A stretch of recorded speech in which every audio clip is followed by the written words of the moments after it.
കുറച്ച് വലിയ കൂന്തൽ കിട്ടിയാൽ കൂന്തൽ ബിരിയാണി ഉണ്ടാക്കണമെന്ന് ഞാൻ അന്നേ വിചാരിച്ചതാണ് കേട്ടോ. അപ്പം നമുക്ക് തുടങ്ങിയാലോ. ആദ്യം ഒരു പാൻ ചൂടാക്കി 2 ടേബിൾ സ്പൂൺ നെയ്യും 2 ടേബിൾ സ്പൂൺ സൺഫ്ലവർ ഓയിലും ഒഴിക്കുക. അതൊന്ന് ചൂടായി കഴിഞ്ഞാൽ ഉണക്കമുന്തിരി ചൂടാക്കി വെക്കുക. പിന്നെ ഒരു വലിയ സവാള നല്ല ബ്രൗൺ കളറാക്കിയിട്ട് ഫ്രൈ ആക്കി എടുക്കണം. എന്നിട്ടത് കോരി മാറ്റി വയ്ക്കുക. എന്നിട്ട് അതേ എണ്ണയിലേക്ക് പട്ട, ഗ്രാമ്പു, ഏലക്ക, ജാതിക്ക, കുരുമുളക്, കുറച്ച് പെരിഞ്ജീരകവും പിന്നെ ഒരു സവാള നീളത്തിൽ അരിഞ്ഞതും ഇട്ട് നന്നായി ഒന്ന് ചൂടായി വരുമ്പോൾ അരി ഇട്ട് കൊടുക്കുക കേട്ടോ.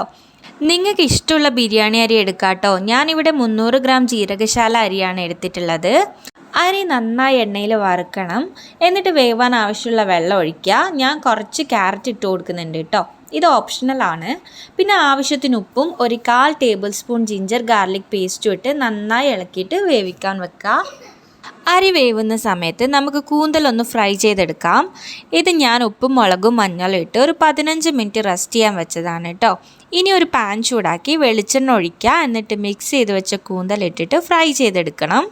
അപ്പോൾ കൂന്തൽ ബിരിയാണിയുടെ റൈസ് ഇവിടെ റെഡി ആയിട്ടുണ്ട്. ഇനി ഏത് പാത്രത്തിലാണോ മസാല ഉണ്ടാക്കുന്നത് ആ പാത്രത്തിലേക്ക് 2 ടേബിൾ സ്പൂൺ വെളിച്ചെണ്ണ ഒഴിച്ചു കൊടുക്കുക. എണ്ണ ചൂടായി കഴിഞ്ഞാൽ അതിലേക്ക് ഇഞ്ചി, വെളുത്തുള്ളി, പച്ചമുളകിൻ്റെ പേസ്റ്റ് ഇട്ട് കൊടുക്കണം. അതിൻ്റെ പച്ചമണം മാറിക്കഴിയുമ്പോൾ 3 സവാള നീളത്തിൽ അരിഞ്ഞത് ഇട്ട് കൊടുക്കുക. ഉള്ളി ഒന്ന് വാടിക്കഴിയുമ്പോൾ തക്കാളി ഇട്ട് കൊടുക്കുക. ഞാൻ ഒരു തക്കാളിയാണ് കേട്ടോ എടുത്തിട്ടുള്ളത്. ഇതൊക്കെ ഒന്ന് നന്നായി വഴറ്റിയെടുക്കുക. ഇനി ഇതിലേക്ക് 1/2 ടീസ്പൂൺ ഉപ്പും 1/4 ടീസ്പൂൺ മഞ്ഞൾപ്പൊടിയും 1 ടീസ്പൂൺ മുളക് പൊടിയും 1/2 ടീസ്പൂൺ ഗരം മസാലയും ചേർത്ത് നന്നായി ഇളക്കി കൊടുക്കണം.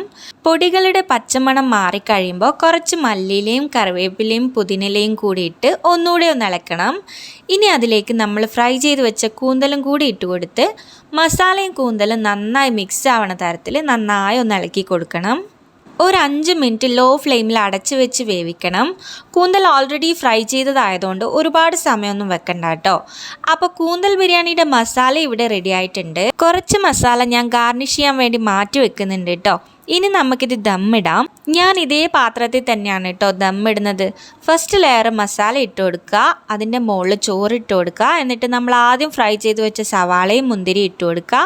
പിന്നെ സെയിം പ്രൊസീജിയർ തന്നെ റിപ്പീറ്റ് ചെയ്യുക. എന്നിട്ട് ഏറ്റവും മുകളിലത്തെ ലെയറിൽ കുറച്ച് നെയ്യ് ഒഴിച്ച് 15 മിനിറ്റ് എങ്കിലും ലോ ഫ്ലെയിമിൽ അടച്ച് വെക്കണം. 15 മിനിറ്റ് കഴിഞ്ഞാൽ എല്ലാം കൂടെ ഒന്ന് ഇളക്കിയിട്ട് മിക്സാക്കി സെർവ് ചെയ്യാം കേട്ടോ. അപ്പോൾ അത്രയേ ഉള്ളൂ കേട്ടോ. നല്ല ടേസ്റ്റി ആയിട്ടുള്ള കൂന്തൽ ബിരിയാണി ഇവിടെ റെഡി ആയിട്ടുണ്ട്. വളരെ എളുപ്പത്തിൽ നമുക്കിത് ഉണ്ടാക്കിയെടുക്കാം കേട്ടോ. ചിക്കൻ ബിരിയാണിയും ബീഫ് ബിരിയാണിയും ചെമ്മീൻ ബിരിയാണിയും ഒക്കെ തിന്ന് മടുത്തവരാണ് നിങ്ങളെങ്കിൽ ഈ കൂന്തൽ ബിരിയാണി എന്തായാലും ഉണ്ടാക്കി നോക്കുക. നിങ്ങൾക്ക് എന്തായാലും ഇഷ്ടപ്പെടും. ഈ വീഡിയോ ഇത്രയേ ഉള്ളൂ. അപ്പോൾ അടുത്ത വീഡിയോയിൽ കാണുന്നത് വരെ bye from stories made by lie.